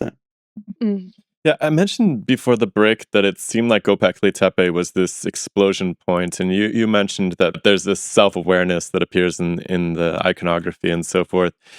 I want to get a better sense of how unique exactly that is. So was Göbekli Tepe real? Like, were these giant megalithic sculptures, if we can call them that, were those the first time that you see something of that scale, period? Yes and no. So I think it would be misleading to tie all this to Göbekli Tepe and to say this is something developing with Göbekli Tepe. Göbekli Tepe is one visible point in this list, but we certainly have to assume a lot of other surrounding sites and phenomena there, which are incorporated here. Göbekli Tepe is by now where many more of these Taş Tepeler sites are under excavation, by far not the oldest of these sites. They are all belonging to the same time scale. And I'm not a fan of this kind of a competition, the oldest and the even older than. So a running joke in archaeology is the typical metaphor is it's older than Stonehenge, because I get the idea. Everybody knows what Stonehenge is, but it isn't helping us if we have a list of Taş Tepeler sites and are now sorting them from oldest to youngest, because we're not pointing needles into a piece of paper. These are phases. These are development phases we are looking here, and they are covering a certain period of time, overlapping each other, and it's so dynamic. But that said, there are now sites like Bonchokrutala, for example, which produce older dates than Göbekli Tepe. So it does not start at Göbekli Tepe, but it starts with this period of the pre-pottery, Neolithic in particular. We have very, very exciting results in preceding periods as well, in the Mesolithic and the Paleolithic, but the record is much, much more scarce in these periods, due to the filters I mentioned and due to the number of material available. The further back we go in time, the less material we have. That makes sense. But in terms of the scale of the works that are erected at Göbekli Tepe, is that unique? It is unique in this particular time and region for the Taş Tepeler in general, so not Göbekli Tepe, but the Taş Tepeler. But again, it is a perspective. This is again a very modern projection. We see huge stones and automatically say this is the most ambitious, the most impressive monuments to us. But if you look further back, we have these fascinating mammoth bone huts, for example, in the Paleolithic and in Eastern Europe, which are, in my opinion, equally monumental. They are just not huge stone buildings, but they are made from the bones of giant beasts which had to be hunted down, and they are providing shelter now. I mentioned the cave paintings, which I think are monumental in its very own way, because these are not just some pictures in the entrances of caves. They are deep inside the dark, labyrinthic, deep caves. A lot of effort has been put into it. So monumentality always is kind of perspective, and it is what you are expecting to see there. And giving this as a scale, I'd say Göbekli Tepe and the Taş Tepeler are impressive in their monumentality, but they are not the very first light shining up in human history. I take your point, and I think that monumental really depends on the time period, because at the time that the caves were being painted, there were other groups that weren't painting caves, and so among that landscape, it's monumental compared to what? That is always the interesting question here. But it's always compared to the time period. It's always to say that, okay, there have to be humans in lots of different places doing lots of different things, and for some reason the people in this area decided to take on this very strange project that doesn't look like the other stuff that people were doing, and they went for it in a way that was more aesthetic than other people, because I'm sure that there are markings in caves all over the place, but there's only a few sites that we look at and we really get this sense of like aesthetic depth and breadth that even for our eyes is impressive. And I have a sense that this sort of thing, this beauty and sense of monument and sense of awe, is probably not a new feeling, where a human 12,000 years ago would have probably had a similarly tuned sense of awe to us today. And yes, we're desensitized because we have TikTok or whatever, but exactly. Huts made out of enormous mammoth bones is just so metal that's just unbelievable. Can you imagine how cool you would feel to like bring somebody over from the next village and be like, check out my mammoth hut, man? That's exactly the point. I mean, you said it earlier. People are people for quite a long time, and one of my favorite examples for this human spark or this awe you were just mentioning is, do you know the Makabanska pebble? It's from South Africa. It's a small pebble. You can look it up. It's the Makapansgat, now I spelled it correctly, pebble. It's a stone. It's just a stone, a natural piece of stone. But I think about 2.5-3 million years old, and it was found in South Africa in a cave next to an Australopithecus traces. And the special thing about this pebble is that it looks like a face. It has eyes and mouth. It's not worked. It's a natural piece, but it was collected by an Australopithecus, by these early human ancestors, because it looked like a face. And this notion that look, it's funny, I take it with me. This is so human that it really underlines what you just said. There is this sense of awe in us, this sense of wonder, which I think allows us to connect over these huge chronological distances to the people of the past as well. And it's also, I mean, I just pulled up this pebble, and absolutely, it looks like it's even got a hairline, these two little eyes, a mouth. If I found a pebble like this, I would never stop showing it to people. I'd be carrying it around. It's got that Australopithecine brow ridge too. I love that. It's amazing. So I think that there is a sense of change over time, and there is a sense in which humans develop some kind of new way of doing things that has not been done before. And the point that I was making about this, the polymorphs and the disappearing polymorphs, is that it does seem like we get to a place and we learn something that we don't forget. Like, we learn domestication and we do not forget domestication. And there's a few places in the world where you can go where it's uncontacted tribes and they're living in circumstances that don't necessarily have widespread domestication. But even if you think about the Amazon, the current theory about the Amazon is that I think that it was 8,000 BC that the hominids there began to plant trees on the savanna. And so the Amazon rainforest that we see today is actually the product of human hands at some point. And so clearly there is this moment in time where humans are starting to react differently to the world around them and beginning to get a sense of themselves that is separated from nature.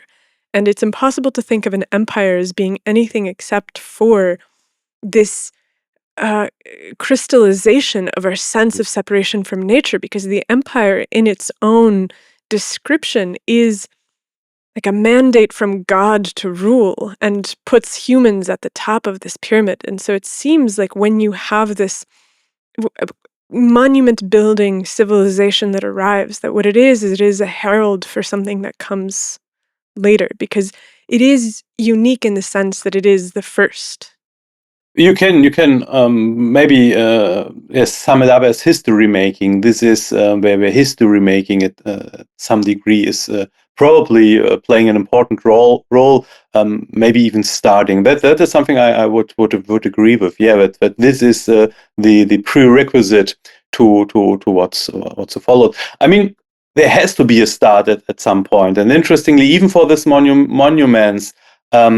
We again have to, archaeologically, we have to consider the filters going on here, because we see these amazing stoneworks and we are impressed by these amazing stoneworks. But the technique applied to this limestone certainly was developed in wood, for example, before. So we maybe have to think about wooden predecessors we just do not know because they are not preserved.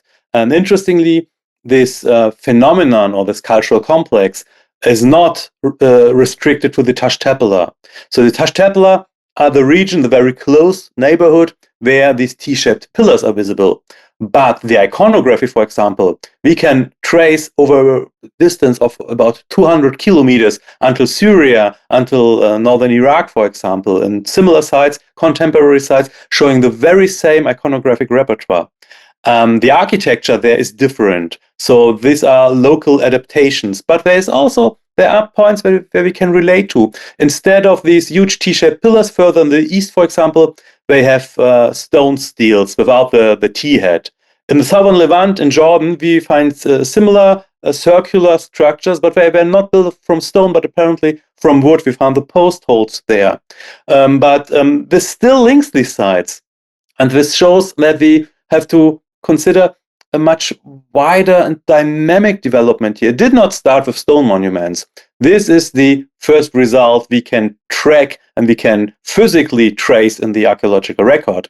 But the techniques and the ideas behind it, they go back a bit longer. How long, we cannot say because we're lacking the evidence. And so, but of the evidence that we do have, how far back do they go? Well, that's safe to say the 12th millennium BC is we can reach back to the 12th millennium BC right now, maybe even the 13th, depending on how radiocarbon dates are to be interpreted, because we also have to interpret our radiocarbon dates. That's the big issue here. It's not just we're measuring the 14C and we know how old it is. And no, we have to calibrate it towards the atmospheric radiocarbon date, and this is changing all the time. And unfortunately, in the Pre-Pottery Neolithic, the calibration curve has a plateau right in the interesting time. So, and it's a bit of maths we have to do here. Hence, our dates have a certain wiggle room in interpretation. Yeah. Oh, this is the Hallstatt plateau. No, that's later. Okay. So what's this plateau? I'm not sure how it's named, but it's again also in the same calibration curve, kind of a plateau on the atmospheric radiocarbon amount. Yeah. Interesting. Well, the climate was changing wildly at that period too. I mean, the atmosphere must have been very different. A lot of stuff going on. A lot of stuff going on. It is really interesting, though. This all seems to happen right after that last melt phase. It's very singular. And I wonder if some of that isn't just because a lot of the prehistory was destroyed by glaciation and so forth. I don't know. Yes. We certainly lost quite a lot of the sources we would love to discover. I mean, just look at places closer to me in Anatolia, and there's a whole land link between Great Britain and Europe with Doggerland in the Mesolithic. There are settlements down there on the bottom of the Northern Sea, which are closely now coming to light with research, but were completely unknown before. So there is definitely a lot of resource material we either lost or are just not aware yet. Yeah, that's so crazy, just that there was this huge basin of land that's just missing. I wonder just how much of this mystery is buried underwater in general. I mean, the coastlines have obviously all gone up, even if it's only by a few hundred feet. It's laterally, yeah. And people love living near the ocean, or love living near bodies of water. So goodness gracious, I mean, it's a necessity. It makes life much easier. And unfortunately, that's where all of the material would be found. Yeah. And so, okay, from Göbekli Tepe, one of the quintessentially strange pieces is this alleged burial of the site. Can we talk about that? Yeah, we should talk about that. Yeah. Because I want to go from Göbekli Tepe to what happens next and where the people go, but I want to understand what we know about the burial. Yeah. I mean, when the site was rediscovered in 1994, it was already noted for the first time, archaeologically noted. The locals, of course, knew there was something going on there, but it was first noted in the 1960s and rediscovered in 1994 by Klaus Schmidt. And when it was rediscovered, it basically was a mound of reddish soil on the rock plateau high up in the mountains, with a few pieces of limestone sticking out of the fields. It was the only land people could use for farming there. So there was a lot of activity going on. Few pieces of limestone were looking out of the field, and a lot of flintstone was lying around. But it was a mound, so that means that all the architectural pieces we see today excavated were filled in with rubble and with this reddish soil. And what we see today is the result of excavation.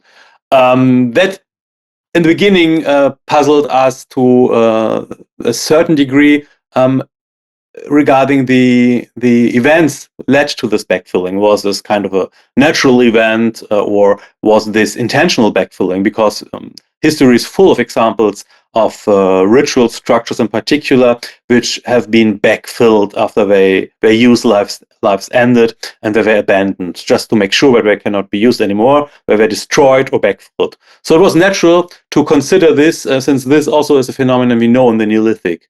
And it made sense.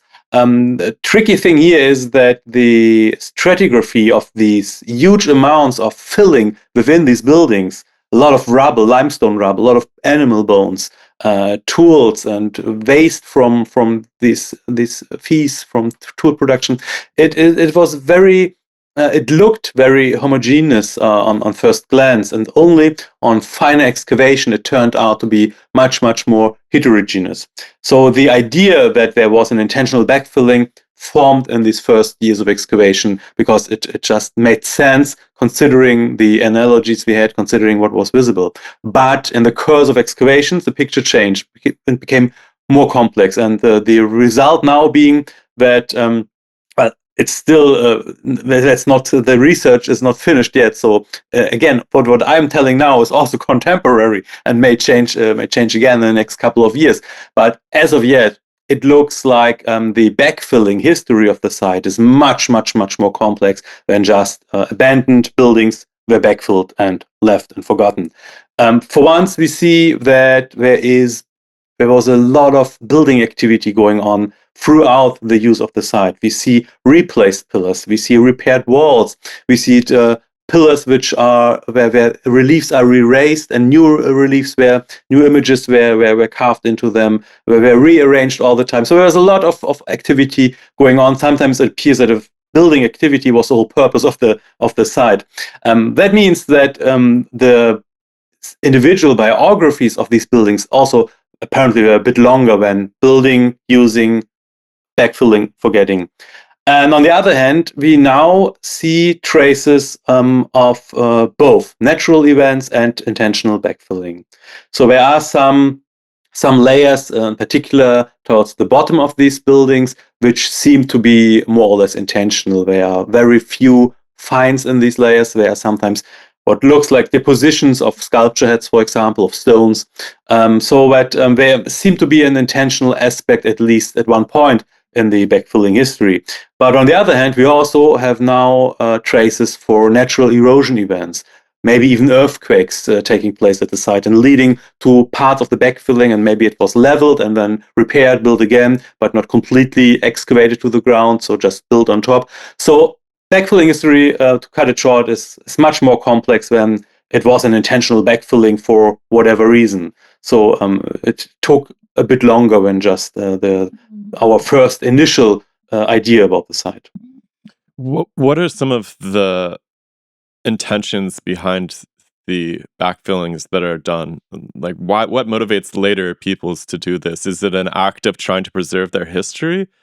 I'm not even sure if it's later people, but it is people having used the site and wanting to prevent further use or misuse of the site. There's one interesting example of one of the buildings at Göbekli Tepe where we found basically a pit dug down to one of the central pillars.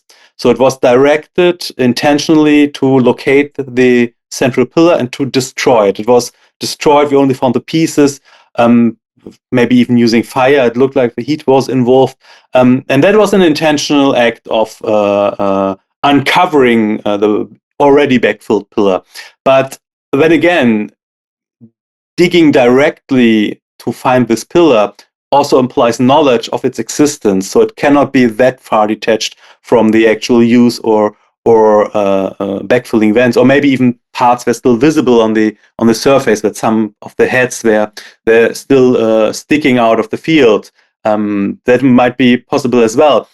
Even particular possible that over the long time of the site, even the backfilled monuments seem to have played a bigger role to the people. Where we're talking about the period here, reaching from 9,500 to 8,600, or roughly 1,000 years. And interestingly, the later buildings higher up in the stratigraphy seem to intentionally spare out the part where these enclosures, these monumental enclosures are.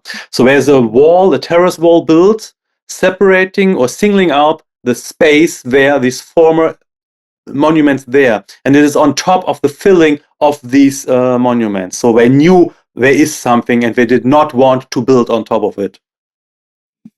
It's really interesting that somebody dug down to destroy this thing. It makes it sound like they had enemies. That seems like a lot of work to go through to. Yeah, maybe it was also intentional part of the whole process. Maybe it was necessary to kill this specific pillar and not any of the other pillars. We can make up a lot of stuff. The problem is that lacking any written records, we just have no idea what the cultural background of these actions we can witness through the material record. Is there anything special pictured on this central pillar relative to the No, other pillars? It's not different to the other central pillars preserved. So maybe you can sometimes it's really stupid stuff happening. Maybe it was a fun joke among young hunters to digging up the old pillar. So there are so many possibilities we cannot exclude here. It would be. I mean, I can come up with a lot of interpretations, but each would be as good as the other. Drunk teenagers peeing on the church or something. Universal experience. Yeah. All right. I want to get a sense, if it's all right, about what we know about the usage of this during its height. Like, what the heck was this building exactly? That's my favorite question. Yeah, cool. yeah. Because I have like a dozen answers to this question, and I always try to emphasize that it does not mean that one answer is better than the other, or one is right and one is wrong. It's for me, it's important to really underline that when we come up with interpretations of functions, we again have to somehow get rid of our modern perspective. So this strict distinction into ritual and profane, for example, is a very Western, a very secular perspective. And we cannot assume, we should not assume that this at all was important to a Neolithic hunter. So a profane thing could at the same time be a very important sacred thing as well. So there is no need to distinguish this. And that means that I can easily imagine multiple functions for these buildings. So we already talked about their role as a social hub, places for meeting and gathering.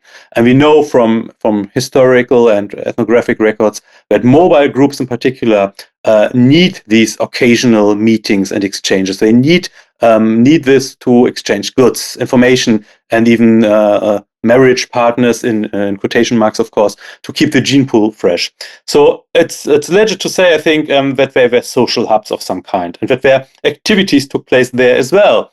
Maybe the building itself, I mentioned this, was already part of the function, because bringing together people for a communal project is an important means for the strengthening of social cohesion within a group, but also among groups. So it's different groups roaming the landscape, maybe even competing for food resources for the animal grounds, and they somehow need to negotiate who's going there, who's doing what, and so the competitive effect of building these enclosures, these buildings, these monuments may have played an important role here as well. And it's noteworthy, a little side note, that in some enclosures we seem to see different animals emphasized than in others. So maybe it's different groups represented here, but that's a big maybe. A third thing is, in one of the enclosures, thanks to building historians, we could somehow reconstruct with a bit of difficulty pathways into this building and how these buildings were used maybe. This is difficult because, as I said, there was a lot of building activity going on, and these buildings, these enclosures were reshaped. New walls were built, new pillars were built, and it's difficult, really difficult, to distinguish different building phases and to put together what was built when. But in one of the buildings, we were able to recreate the path that they're using to enter the building. And it turned out that it was quite an interesting and complicated pathway. You basically had to crouch into a very narrow passage after you were walking downstairs, Neolithic stairs, but it was one of my most favorite finds. And it was a pathway flanked already by 2 lions. So the small stone door was flanked by 2 lions, already hinting at something not so good going on because there were snarling teeth presented. And it was a very narrow passageway. You had to crouch into it. You could not walk. You had to crouch into it. And it was not a straight way to the building. It was something meandering. So you were not seeing what was expecting you at the other end. You were crouching around a lot of curves until you finally entered the building, right in the middle of these circular structures with the T-pillars, and almost in front of one of the pillars, which presents a very, very delicate high relief of a predator, of a snarling predator. And it's right above your head. So if you enter the building, there's this leopard snarling at you right above your head. And now imagine these things even painted, so more and more livid. These enclosures roofed, so it was dark inside. You probably had only the flickering light of a torch, and all these reliefs and animals and snarling teeth were looking at you. That must have been a very impressive atmosphere. And even if the other hunters were making strange noises outside in the middle of the night, I can easily imagine that this had an effect of a young hunter who maybe for the first time was going into these buildings. And this may have played an important role in initiation rituals. Because from psychology, we know this concept of light bulb memories, which are bringing groups closer together, going through the same experience. I can easily imagine that it was important to somehow make these young hunters clear that aurochs hunt or leopard hunt is no fun and games, but it is an activity of life and death. If only one of the hunters in a group got wet feet and just chickened out, the whole endeavor was danger, and people were at the risk of dying. So you needed to get a straight understanding of what's going on. So I can easily see that initiation rituals played a role here as well. And another interpretation, and this may be my favorite one, comes together with the fact that we find very, very few, or found very few human remains in the site at all. Couple of singular bones from skulls or a kneecap here and there, while in settlements, burials inside the walls or underneath the floors of the living houses were much, much more common. Interestingly, these burials in the walls or underneath the floors were kind of curated. So you had a lot of skulls in wall niches, you had long bones in wall niches, you had replastered or repainted skulls underneath the living floors. All of these implying that the bodies were already disarticulated and the flesh was already vanished, that these bones were excarnated. And there is indeed a very strong concern for the articulation and disarticulation of the human body visible in the pre-pottery Neolithic, in the iconography as well. I told you about these masked people and the skeletized depictions of sculptures. So add to this an iconography where headless human torsos or separated human heads in connection with vultures in particular play an important role, all the way up to Çatalhöyük, where these images are also very, very, very prominent. We have them at Göbekli Tepe as well. We have images, we have sculptures of birds crouching on human heads. And this, together with this concern for the disarticulation, for the obvious apparency of excarnated bones, of painted bones, leads to the idea that there must have been places where this excarnation took place. And one very, very famous historic analogy is the so-called sky burial. You're probably familiar with the concept from Eastern Asia in particular. There, corpses are exhibited on far-out places in the landscape, and animals, necrophagous animals, in particular vultures, are feeding on the flesh, leaving the bones so that they just can be collected and treated further. Interestingly, the vultures will not do this if you just lay the corpse there. The bodies have to be prepared, often with machetes or other cutting tools, and the flesh has to be loosened. There are very interesting eyewitness accounts of these events, but I recommend not to have breakfast before you Google them because they're very, very pictureful. But the idea is very relatable if you look at the iconography, and the few human bones we have at Göbekli Tepe show cut marks. This might have been, and maybe I'm going on thin ice here, might have been also adding to this whole understanding. So you see a lot of interpretations I can come up with. That one's nice because it explains the mountain location of it. I have a very fond memory of climbing a mountain one time by myself and spending my time at the summit with 3 vultures that were sitting on a dead tree. And Waiting. I was like, yeah, they're kind of eyeballing me, like, is this guy going to make it out? Yeah, but that would, in some sense, make sense that you would want to elevate that if there was some element. And then it doesn't necessarily have to be any, like, these aren't mutually exclusive possibilities, it strikes me as well. No. Yeah. So you could have initiation rituals, you could have this also termination ceremony, whatever you want to call it, funerary ceremony. That's really fascinating. A place where the veil is thin. Yeah. So, do the burial practices change after Göbekli Tepe? Or do you, in the settlements around Göbekli Tepe that have started to be found, Do. Yeah, go ahead. Yeah.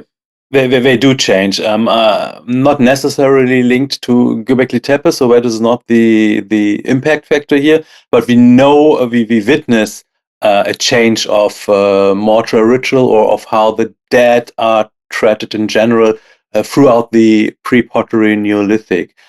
First of all, the burial apparently is not for everyone, so we do not know enough burials to represent the whole population. It's really specific individuals we found underneath the floors of the living houses in the niches of the walls. So there must have been a selection of specific people linked to these places, maybe to justify a burial. Interestingly, they somehow this somehow kept the dead inside the community of the living, so they were still part of everyday life. So they were in the houses, they were in the walls, they were all around you, and that changed. First they got their own houses, so the dead were buried in separate houses where they were living or not living, however you would like to frame this. Then these houses were moved towards the border, the rim of the settlements, and then they got their own settlements, their own cemeteries, and their own places where the dead were only gathering. So it was a development in the region and the period of how the dead were treated. Yeah. It seems like it's also a good way to mark your territory. Like I remember looking at some Roman laws way later, where people whose ancestral burial grounds are on your property, they still have access to it, despite the fact, like, it's still theirs in some sense. Even though maybe you have your plantation and you're a Roman elite or something, you still have to let these peasants come and deal with their burial sites.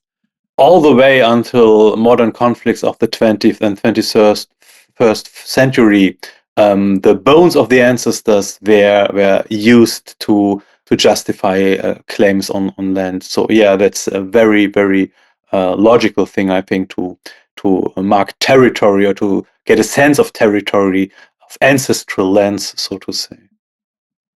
And as we transition away from Göbekli Tepe, is there one clear culture that is the inheritor of this Taş Tepeler tendency? It's hard to say. To how to point out one clear descendant coming out of this, because I said they have a region of 200 kilometers, marking kind of an exchange, a communication sphere where these people are interacting. So you see there's a large area with a lot of dynamics going on. So there's not the one culture where we can follow these people throughout history, and where they're dispersing, where they're influencing a lot of the other cultures developing there. But I have high hopes in upcoming genetic analysis of these Taş Tepeler sites, which are still at the beginning and highly depending on the degree of preservation. But maybe this will help answering questions where these people were going and where we were finding their descendants. And how many skeletons do we have of the Taş Tepeler civilization? I'm not sure about the latest numbers because it's all so fresh excavations, but I know of a couple of these burial niches in some of these buildings. From Göbekli Tepe, the number's very sparse. There's only like a couple of bone pieces and maybe one skeleton. I'm just not sure about the latest reports. But the other sites are now starting to produce more bone material. But it's still, my understanding, not sufficient to begin a large scale analysis project. But that will come in the future, I'm pretty sure. And then, so from Göbekli Tepe, is there a direct link to Çatalhöyük? There's no direct link insofar as you could draw a line, but there are hints linking these sites. So we're still in the Neolithic. One is the Pre-Pottery, the other is the Pottery Neolithic. But the iconography I pointed out is very strongly related. I'm not saying this is a continuity of the Göbekli Tepe or Taş Tepeler culture, but this is maybe what could answer your preceding question. This is maybe where we can see some of the people where they're coming from, or where the ideas were coming from, still living in this culture. So there is a cultural link, but not a closed line we could draw. And what is the strongest cultural link? The iconography. I would definitely go with the iconography. The aurochs is so present at Çatalhöyük, and it is so important at sites like Göbekli Tepe that this clearly, the ideas behind that clearly are related, in my opinion. Interesting. And yet we don't have that centralization. There's not that central ceremonial location. Maybe we do not have it because it has not the typical form we could recognize. Çatalhöyük was a society where public spaces were basically playing out on the roofs of these buildings. So maybe there were specifically marked buildings. There were what the excavators called history houses, which are somehow distinguished from the rest. So if we try, we could find specific buildings as well, but it's still difficult to link them to specific groups, specific people. But the idea of these history houses is something which is definitely played back and forth in the archaeological literature. Or maybe they're hidden on a mountain somewhere around Çatalhöyük that we haven't found yet. Maybe. And what are so to go back for a second to Göbekli Tepe, what is the extent of the settlements around the ceremonial sites? I mean, there are now buildings excavated in the immediate vicinity, so literally surrounding the monumental buildings. Cannot come up with a number. What would it be, like 15 or so? But one thing we did not talk about yet is the difficulty of actually archaeologically proving living areas. If we imagine that we are dealing with mobile groups here, they could totally have lived in tents or something like that, and trying to find something like a tent archaeologically or prove a tent archaeologically is a very difficult task, up to an impossible task. So we cannot for sure say that we know all the living places, all the settlements, even not the built settlements in the area, but they are there for sure. And the architecture of the built settlements is significantly different from Çatalhöyük? Yeah, Çatalhöyük is in so far special because it's a representative for this later building style with these very close cellular buildings, which were basically the walkways were basically in the roof area. So that was the public space. While I mean, we witnessed something similar in the earlier Neolithic as well, that agglutinating circular structures are playing a role there as well. But we know from very important sites like Chayuni in the Tigris region that there are distinctive building types for domestic building in this region, and they have a very distinctive grill plan, for example, very distinctive patterns, and these we did not find yet at Göbekli Tepe, and they also differ from what is known from Çatalhöyük here. That's interesting. Okay, so one thing about Çatalhöyük, is actually I might be thinking about the Cucutini culture. Is the representation of women.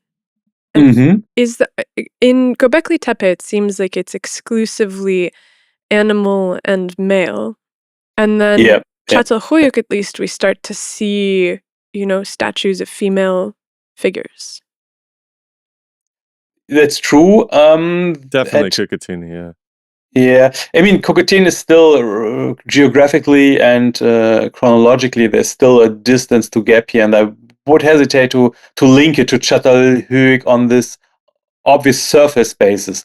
But you're right, and so far, that at Göbekli Tepe, there seems to be an emphasis on masculinity. So whenever the sex of one of the depicted animals is clearly identifiable, it's a male animal. So there's only one clearly female depiction at Göbekli Tepe, and this may be a later graffito on a stone slab. So it is basically a carving in a stone slab, and we can hardly say how old it is, because these images on stones you can only date stylistically. You cannot date the material itself, and that could have been applied anywhere between the Neolithic and younger shepherds roaming the area.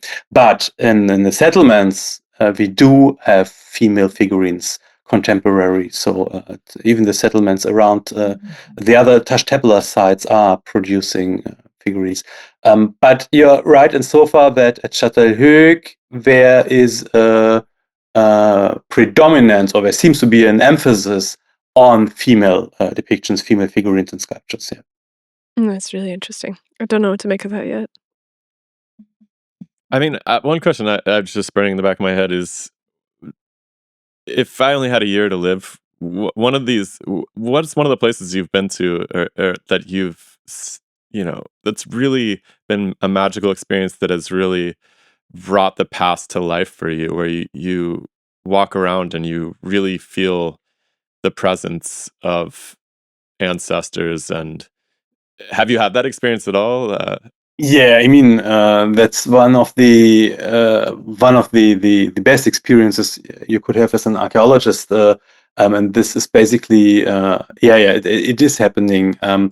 To me, it's not so much the monuments, but it's really the smaller parts and pieces you uncover, which brings you closer to people. I mean, the presence of ancestors. Maybe to starting with this. This is something you definitely experience when you're standing among these monuments at Göbekli Tepe, and these things are towering up above you 5.5 meters.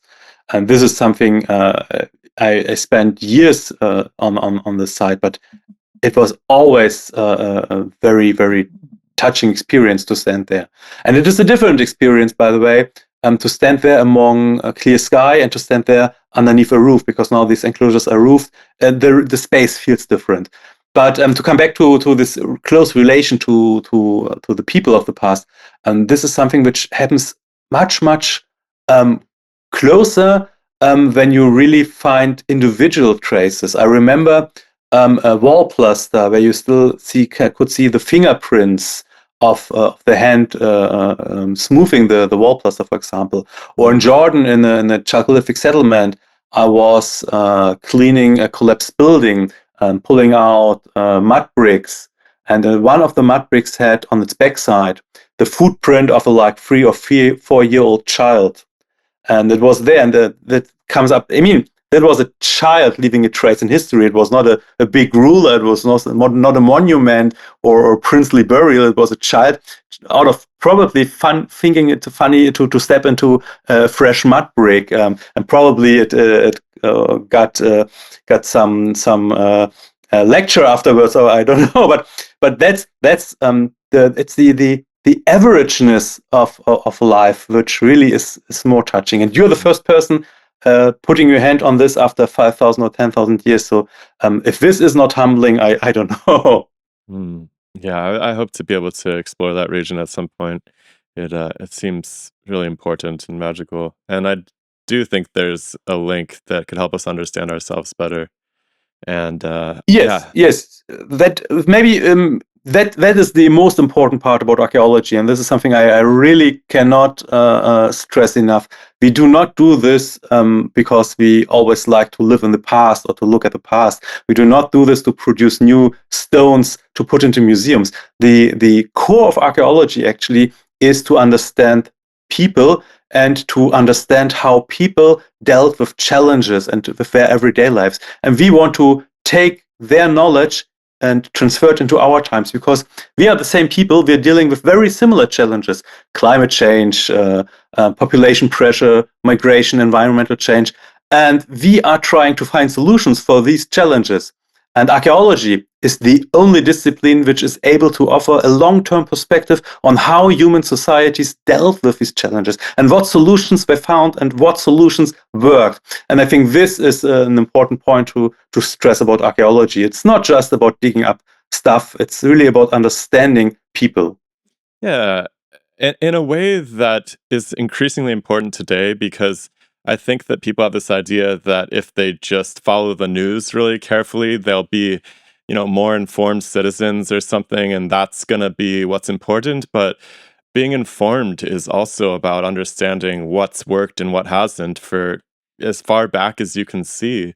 And so I think it's a really, really vital piece of our own civilization that we wrestle with the past and incorporate that into the decisions we make just as much as we analyze the present day, because in some sense, the present day is more obscured by different interests and motivations than when you sort of dispassionately look backwards. Of course, you're still blinded by your own prejudices as you do that, but the more people that are working on those projects and have different interpretations, and you can start to triangulate a sense of what's gone down, what worked, what didn't.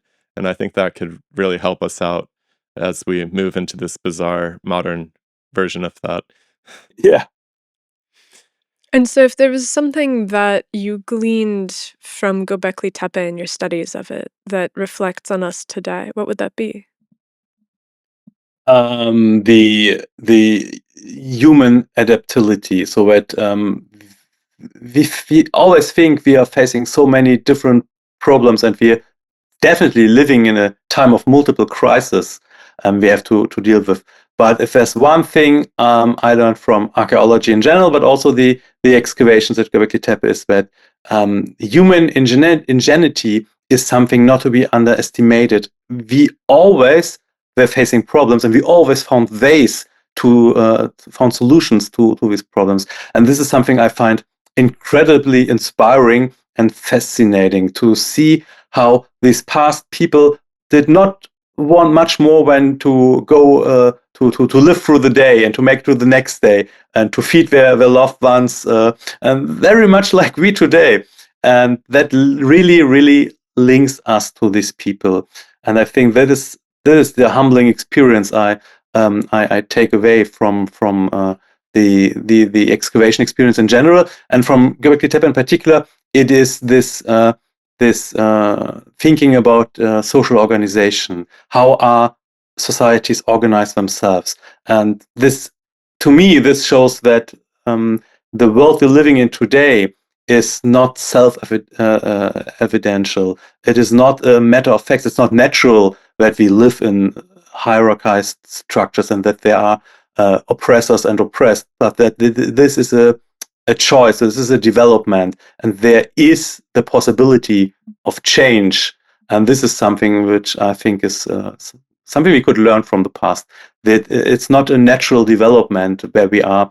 It's something we can change if we just find the right points to trigger.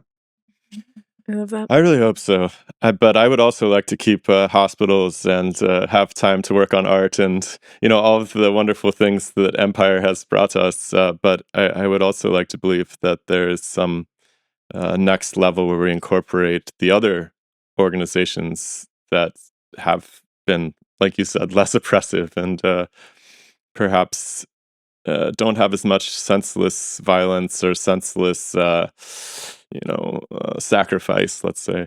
So there's hope. Yeah, there's a lot of food for thought. Yeah. So thank you so much for bringing us Thank up you. to speed on the part of the world that you've been the periods of the world that you've been obsessing over your whole career. It's really interesting, and I'm excited to go out and try to fill in the gaps as much as possible with other people's perspectives too. Yeah, thanks for inviting me and listening to me. It was really a fun conversation. Yeah, thanks. It's wonderful. All right. Well, we'll let you. It's getting quite late there, so we'll let you get off and have the rest of your evening. But thank you so much. Thank you. So, all right. See you. Bye. Bye, everybody. Bye, everybody. Goodbye.